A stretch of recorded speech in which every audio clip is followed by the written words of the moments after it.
Hi everyone, my name is Dr. Crystal Ko from the Department of Microbiology and Immunology, and today we're going to take a look at the principles of humoral and cell-mediated immunity. Before we begin today with today's content, I want to give a bit of an overview of how learning about the immune system is laid out in the curriculum. So in phase 1, you've learned about the immune system in Introduction to Human Physiology.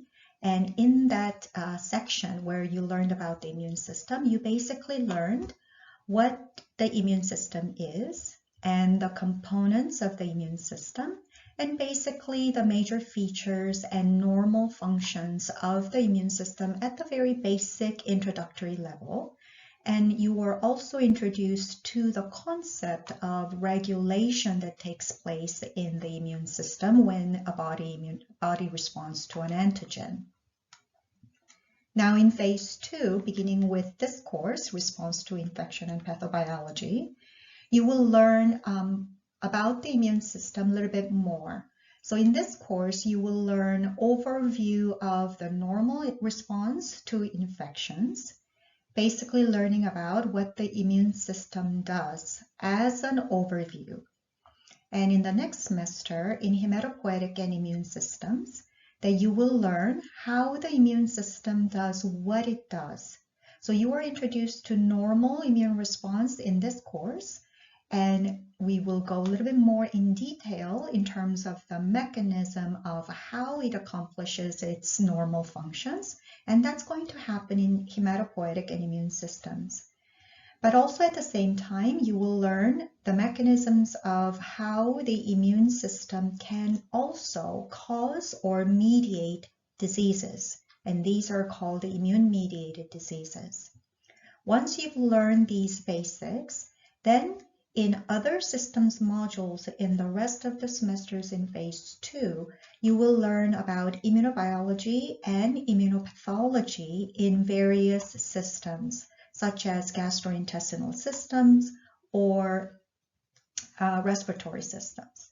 Okay, so that's an overview, and with that, I'm going to move on now with today's content.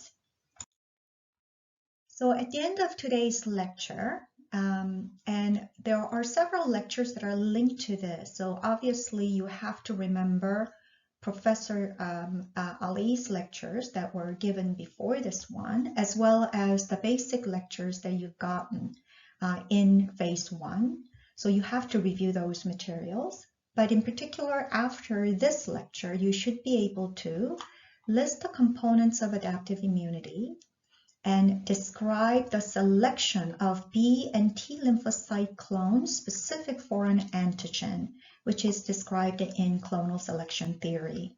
You should also be able to describe how the antigen receptors on B and T lymphocytes recognize antigens, and once they recognize antigens, how B cells respond to an antigen, in that you should be able to outline B cell response to antigens, which is humoral response, and you should be able to outline how T cells respond to antigens, which is cell-mediated response. And finally, you should be able to briefly describe the role of different T cell subsets in host defense. And this is a quick review of the fundamental features of innate versus adaptive immunity that you already know. So you know that innate immunity occurs very rapidly within minutes to hours, while adaptive immunity takes a little bit more time, so it's slower compared to innate immunity. And cells of the innate immune system have the receptors, but they recognize broad patterns with broad specificity. In contrast, the cells of the adaptive immune system have receptors that are specific for a particular antigen and even for particular epitopes. In innate immunity, the response is the same in terms of the time course and intensity of the immune response, regardless of how many times they encounter the antigen, because there is no memory that has developed. In adaptive immunity, repeated exposure after the first encounter with an antigen is faster and greater in terms of the magnitude due to the memory response that has developed. Now, today's topic is really more about these receptors, antigen-specific receptors that are expressed by cells of the adaptive immunity, and looking at the course of immune response when that happens, when cells of adaptive immunity recognizes the antigen. So again, this is a review for you that you know that B cells and T cells are the cells of adaptive immunity. They express receptors that are able to recognize antigens. For B cells, these antigen receptors are membrane-bound immunoglobulins, which we call B cell receptor. And for T cells, antigen receptors are called T cell receptor. Now I want to introduce clonal selection theory, which is a theory that describes the specificity of an adaptive immune response. So it basically states or postulates that lymphocyte clones, whether B or T lymphocytes, they develop in primary lymphoid organs in the absence of antigens. So in thymus and bone marrow, there are no foreign antigens. Okay, but without the presence of foreign antigens, each lymphocyte expresses already a single type of antigen receptor with a unique specificity, right? The third thing that it states is that lymphocytes bearing receptors specific for self molecules are deleted or they are induced to undergo apoptosis during the development, and thus they are absent among mature lymphocytes in the periphery, in the secondary lymphoid tissues, right? So you already know that there is a stem cell, hematopoietic stem cell, which give rise to lymphocyte precursor, from which number of different lymphocytes mature, whether it's B or T.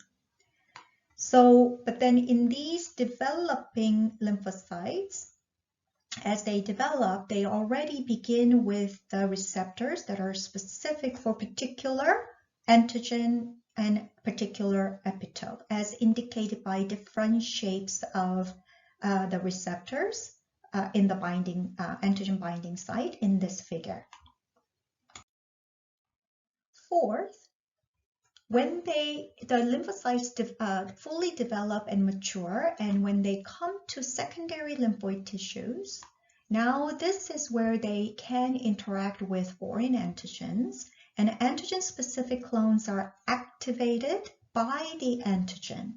So this activation process by particular antigen is termed selected, and it is demonstrated in this figure, where you have 5 different clones with the 5 different specificity or the receptors that are expressed by these cells with different specificity.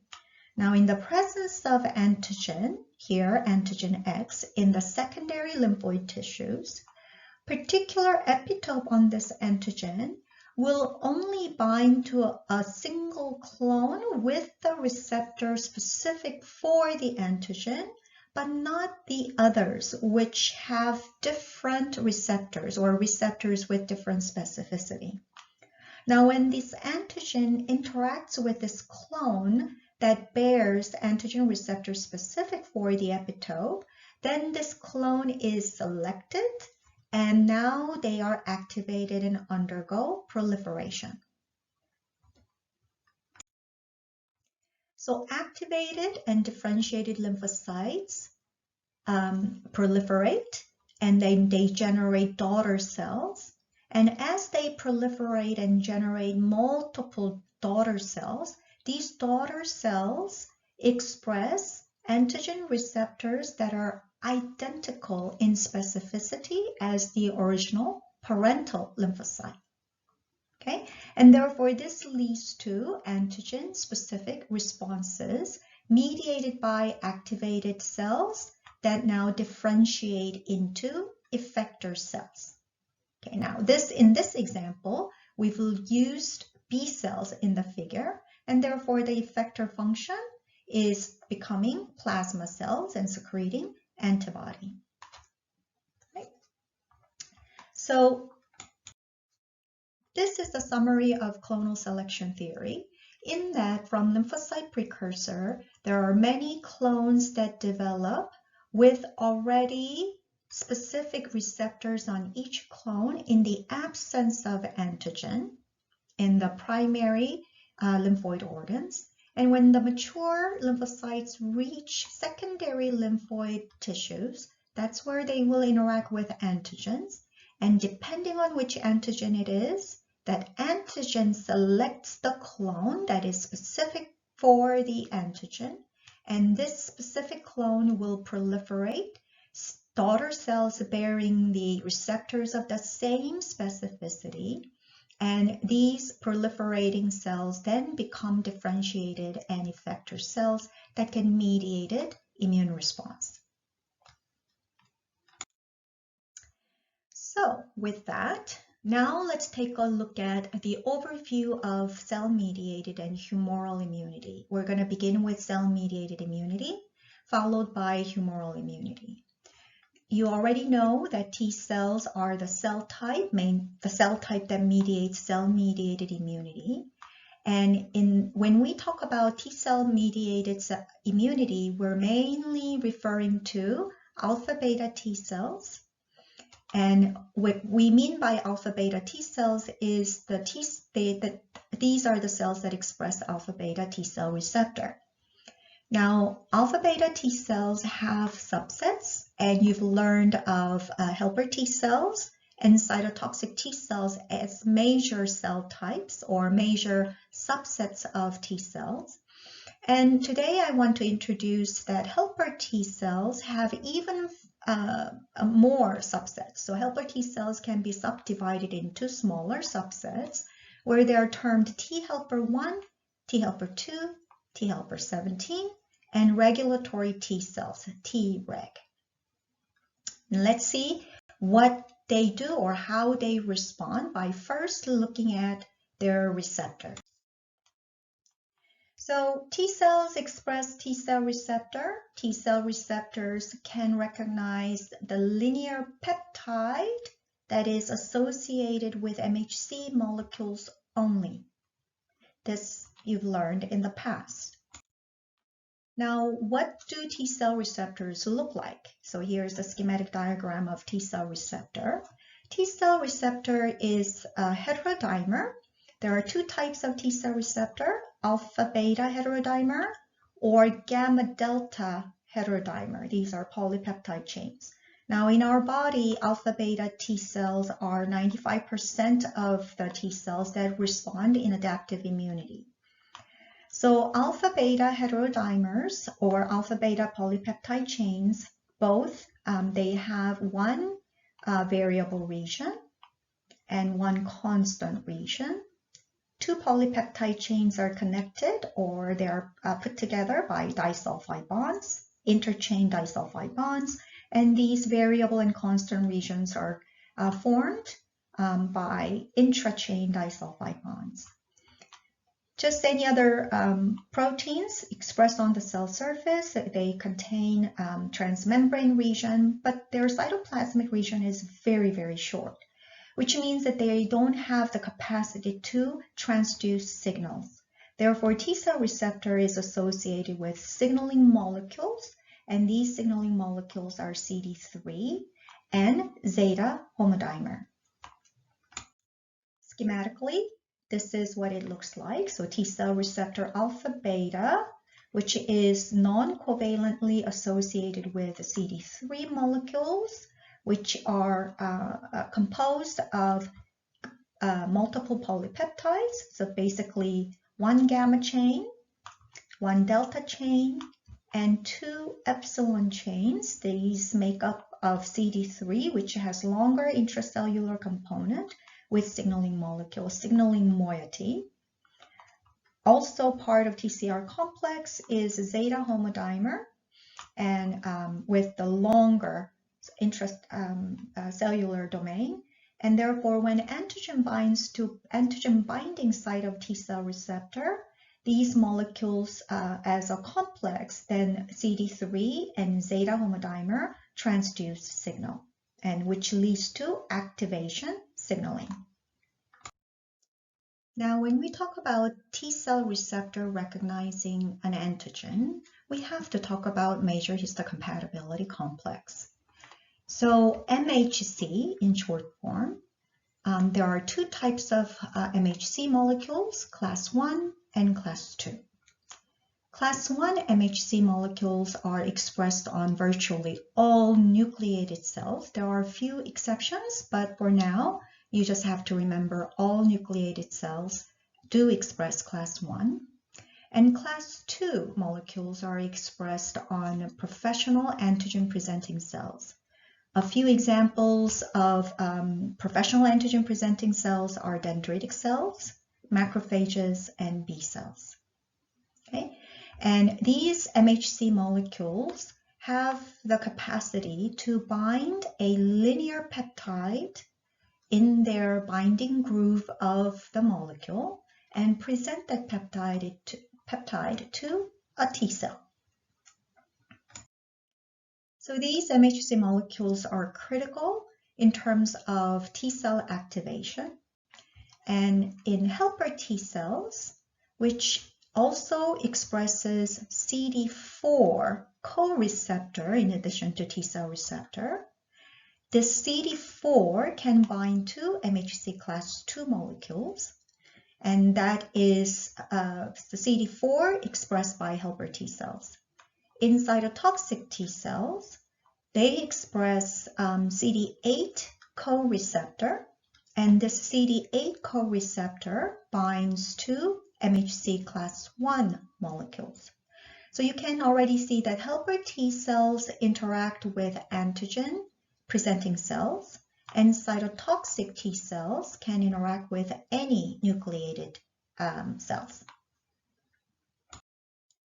Now, before we continue on, I want to give a bit of a visualization when we think about immune responses, in particular adaptive immune response. And I said here it's a sequence of adaptive immune responses, but when we talk about sequence, it's not really sequence in a way that one part is completely over and then the next part begins and then the next part begins, right? That's not what it is when we consider immune responses. So there is definite beginning and then there is an end of an immune response. However, within that beginning and the end, certain stages are overlapped. These stages within the immune response can overlap.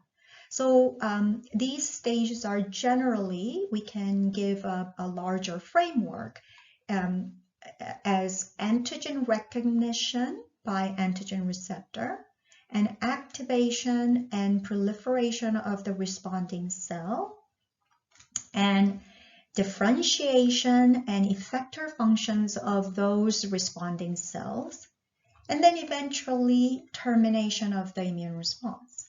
But as this diagram is shown with the overlapping in terms of the time course, as if we were to look at this part as the beginning and this part as the end, that antigen recognition and antigen receptor triggers activation and proliferation, but the timing sort of overlaps. Similarly, activation and proliferation, activated cells will differentiate, but there will be an overlapping period where there is both going on, and differentiation and effector function overlapping with down-regulation of the response and termination.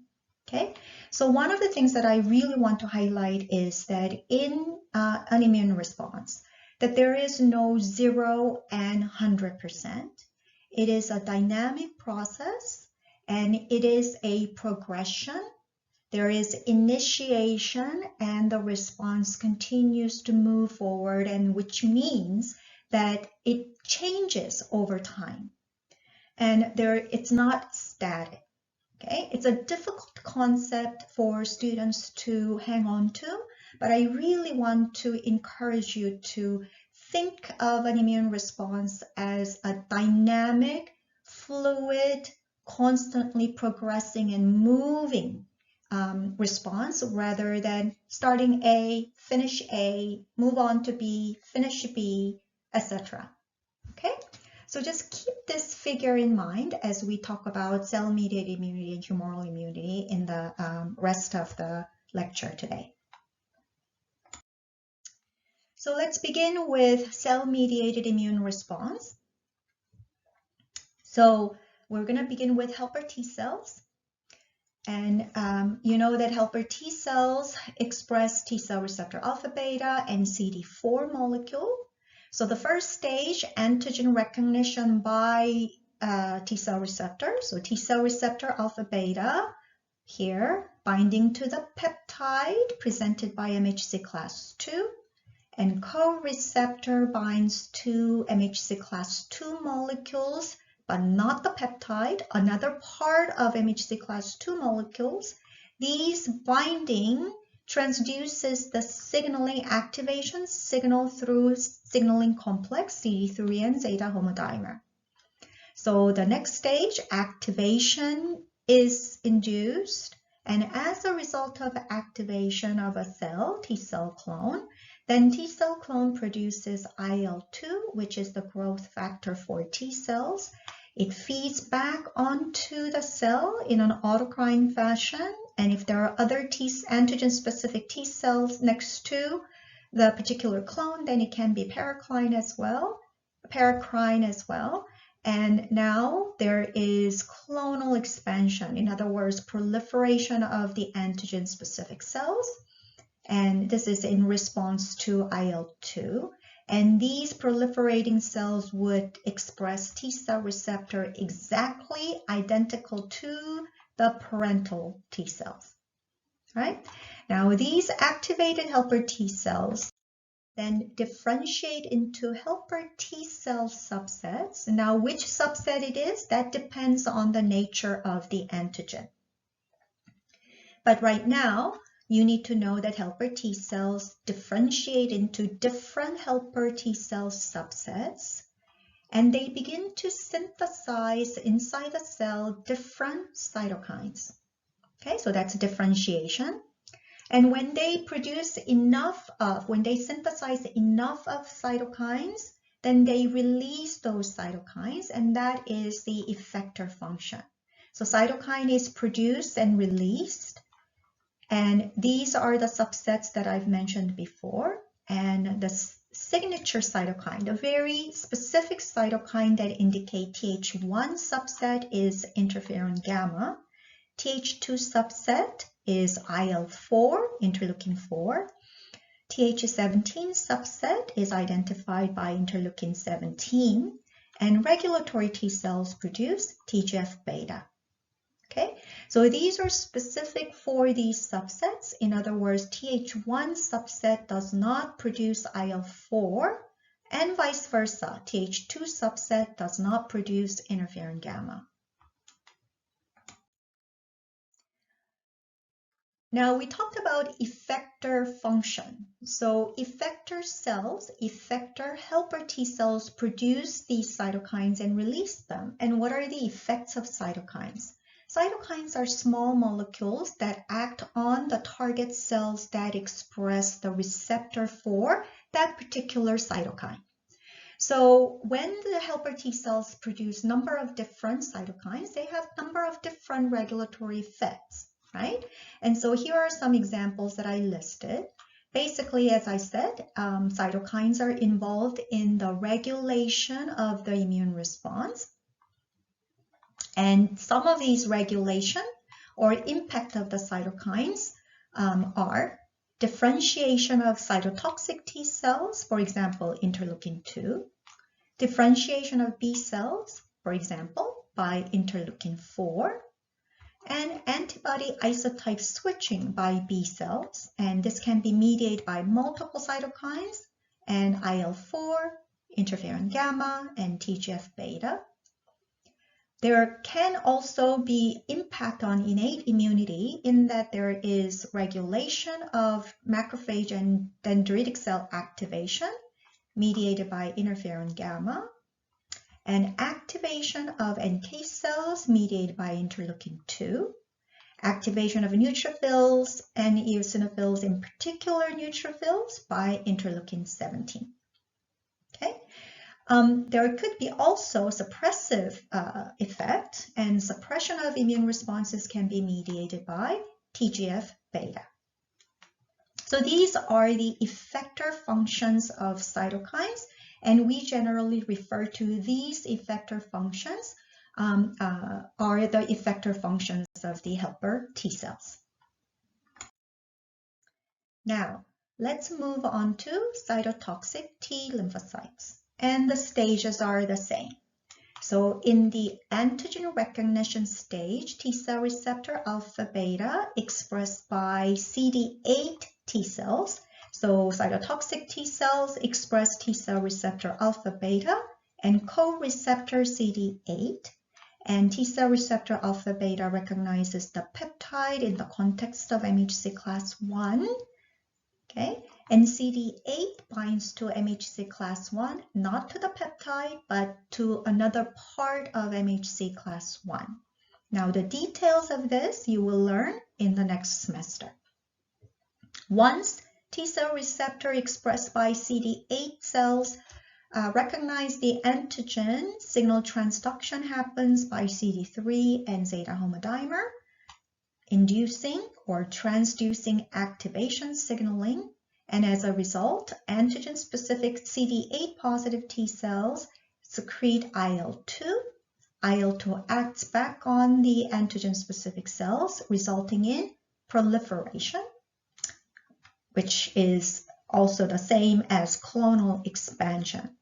So now these CD8 T cells that are expanding and or proliferating would express T cell receptor exactly identical to the parental T cell receptor that initially responded to the antigen.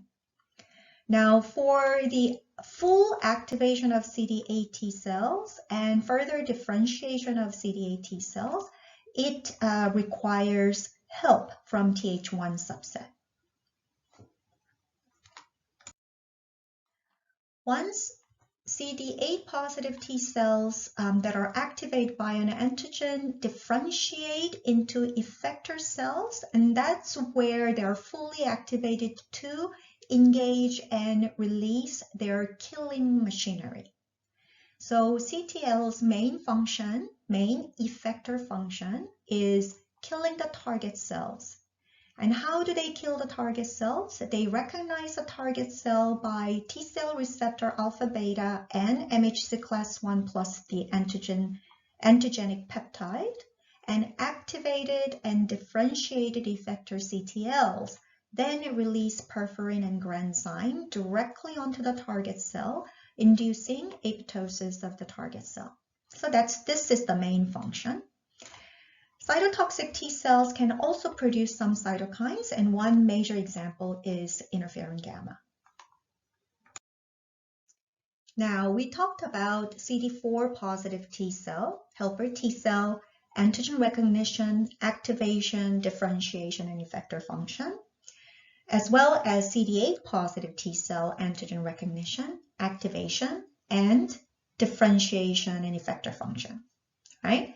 But as the antigen level is decreasing due to proper immune responses, then the body regulates the immune response in such a way that one would reach homeostasis. In other words, the immune response does not remain always active, but the response is downgraded or downregulated and eventually terminated.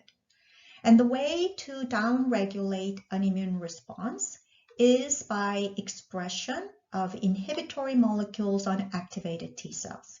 As a result, activated T cells receive suppressive or inhibitory signaling, and therefore they downregulate the immune response. And actually, majority of the activated T lymphocytes die during the response. All right, and only a very small fraction of the activated T lymphocytes survive, and they become memory T cells. So at this point now, we're going to finish cell-mediated immune response, and then now we're going to move on to humoral immune response. General framework remains the same, except for the small details that are unique to B cells. So let's begin discussing humoral immunity. Humoral immunity is mediated by B cells, as you all know, and the B cells that are critical or that are the main player in adaptive immunity are a subset or the major subset of the B cells called follicular B cells, and they're found in the follicles of spleen and lymph nodes. Okay. There are another subset of B cells that are called marginal zone B cells, and they are found in the marginal zone of the white pulp in the spleen, right? So major B cell types, follicular B cells and marginal zone B cells. Again, to review, right? B cells express B cell receptor, membrane-bound immunoglobulin as antigen receptor, and immunoglobulins or B cell receptors can bind to or recognize any type of antigens in terms of its chemical structure. So the B cell receptors can recognize proteins, polysaccharides, lipids, and nucleic acids, or any combination of these chemical structures. They can recognize free antigens that are soluble and floating around and circulating through the body, or they can recognize the antigens that are cell-bound, right? Now, the important part is that the epitopes that B cell receptor recognizes should be exposed to the outside of the molecules and not inside the antigen. You're all aware of the structure of immunoglobulin. So here is the membrane-bound immunoglobulin, and you know that the immunoglobulins are made up of identical 2 heavy chains, identical 2 light chains, and these chains are put together or held together by interchain disulfide bonds, and there is a variable region in each chain. So in an immunoglobulin molecule, there are 2 variable regions that are formed together by intrachain disulfide bonds, and then constant regions, right? So constant region of the heavy light chain, and then constant regions of the heavy chain. Due to a membrane-bound molecule, there is a transmembrane domain, and then just like T cell receptor, immunoglobulins have very short cytoplasmic domain. So they cannot signal, and therefore they are non-covalently associated with a signaling molecule called Ig alpha and Ig beta heterodimer. Okay, so here is the schematic depiction of Ig alpha beta that has a longer cytoplasmic domain and being able to transduce activation signal. And these 2 molecules are closely associated non-covalently. I want to remind you again the sequence of adaptive immune response, in that there is a beginning and then there is end of an immune response. Within this period of immune response, there is antigen recognition by the receptor, activation and proliferation, differentiation and effector function of a particular cell, and as the dose of antigen or antigens are being eliminated and becoming less and less in a body, that the immune response terminates. And this process, this dynamic process, is also true for humoral immunity. So now let's take a look at closely what's happening in a B cell. When a B cell receptor binds to an antigen, in order for that B cell to be activated, the B cell receptor must be cross-linked. Okay, so in a resting naive B cell, which means naive basically means a cell that has not seen an antigen ever before. So this is the very first time responding to an antigen. So when B cell receptor recognizes an antigen, in this case it would be IgM, that in order for activation signal to be transduced, that B cell receptor, at least 2 molecules of B cell receptor must be cross-linked. Okay, so what does this cross-linking mean?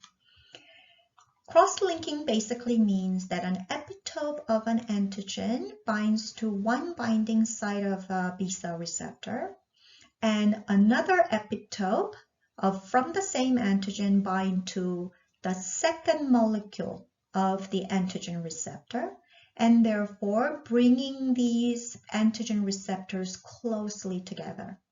Okay, minimum 2, right? In reality, really, when an antigen is recognized by B cell receptor, we're talking about B cell receptor cross-linking of hundreds of or thousands of molecules on the cell surface. Okay, so the more of the B cell receptors are cross-linked, the stronger the activation signal will be.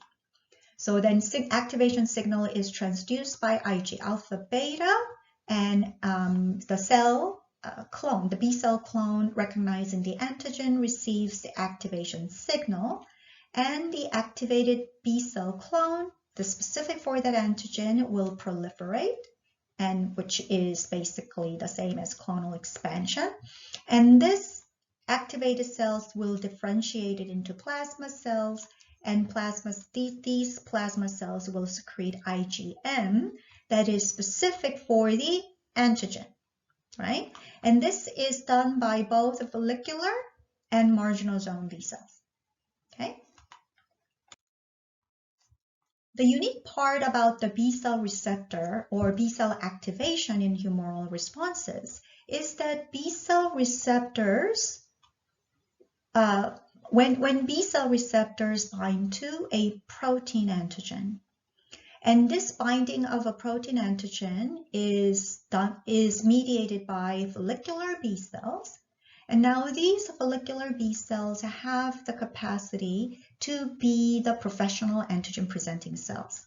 So obviously B cell receptor cross-linking and activation signal is induced. And then there is B cell mediated endocytosis of the protein antigen, right? So let's take a look at in this example that there is an antigen recognized by the B cell receptor, and this contains the protein component, and this would be uptaken by the B cell in the endosome. That the antigen protein part or the antigen gets dissociated from the immunoglobulin, and protein is degraded into peptides, and now this peptide is loaded up on MHC class II, and it's now on the cell surface of the B cell with the peptide, antigenic peptide. And this peptide is now presented to a T cell that would be specific for this peptide. So this allows B cell to interact with T cells, okay? And this happens to follicular B cells.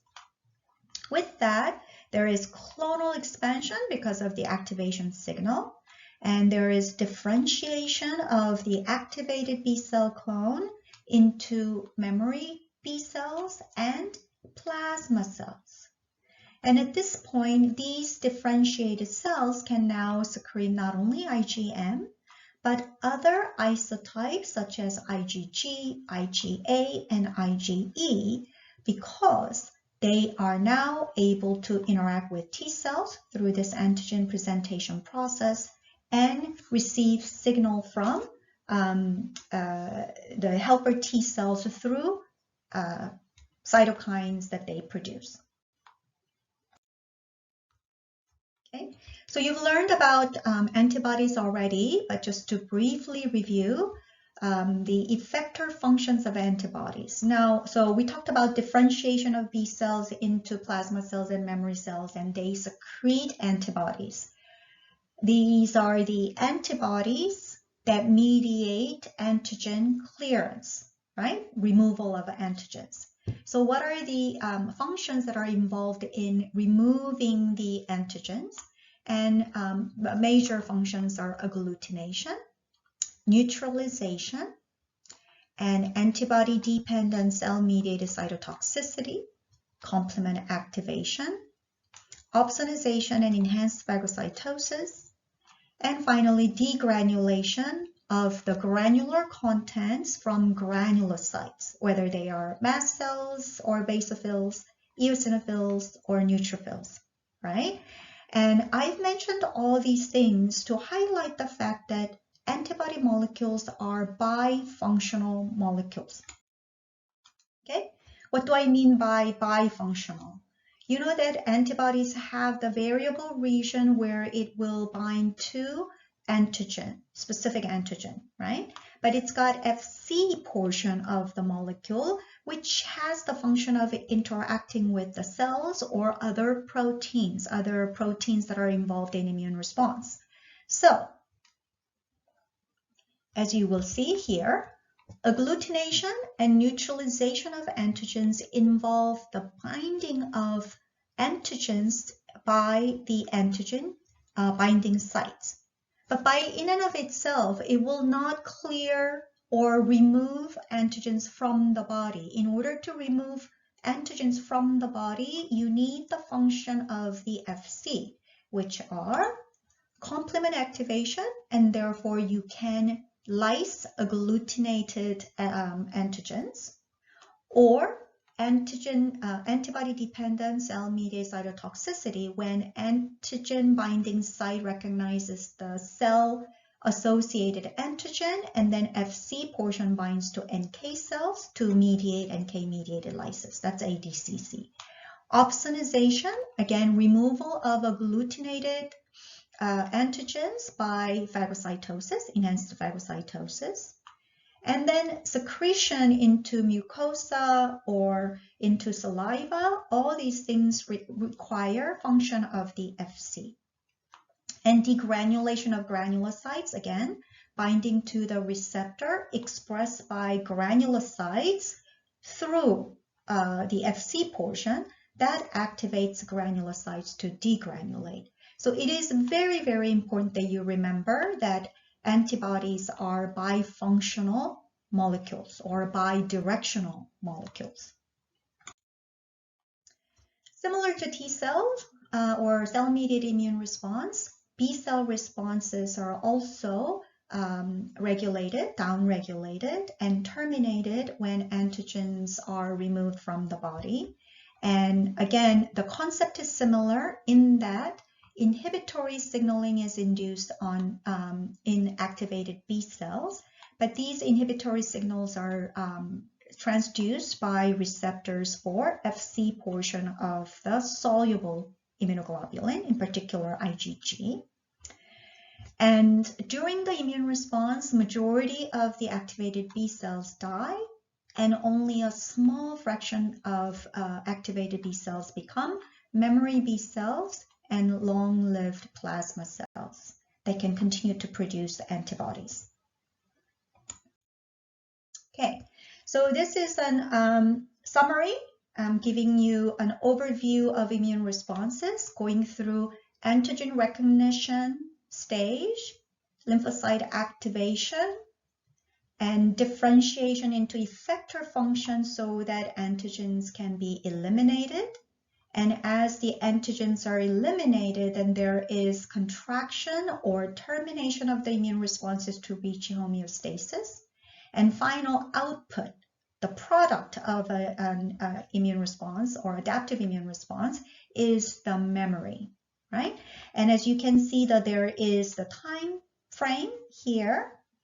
And regardless whether it's T cells or B cells, that in response to antigen recognized by antigen-specific receptors expressed by these cells, result in activation which leads to clonal expansion of antigen-specific lymphocytes, which then differentiate into effector cells, whether they are antibody-producing plasma cells for humoral immunity or cytokine-producing T cell, helper T cell, or cytotoxic T cells for cell-mediated immunity to be able to eliminate antigen. And then as the antigens are eliminated, majority of the cells die by apoptosis and small fractions survive as memory cells and long-lived plasma cells for B cells or humoral immunity. Okay, so now I have 3 more slides in this lecture, but this is just to give you a direction for what to review and where to focus. So you should already know primary antibody response or primary immune response. Antibody response is an example. You can apply this to cell-mediated immunity as well. So primary immune response when it is a first exposure, and secondary immune response when it is a repeat exposure. You need to pay attention to the time frame in terms of the kinetics of the immune response, and then the magnitude of the immune response in primary versus the secondary, and then the outcome of the immune response, in particular adaptive immune response, where there is memory generated, and with the repeat exposure, more memory is generated.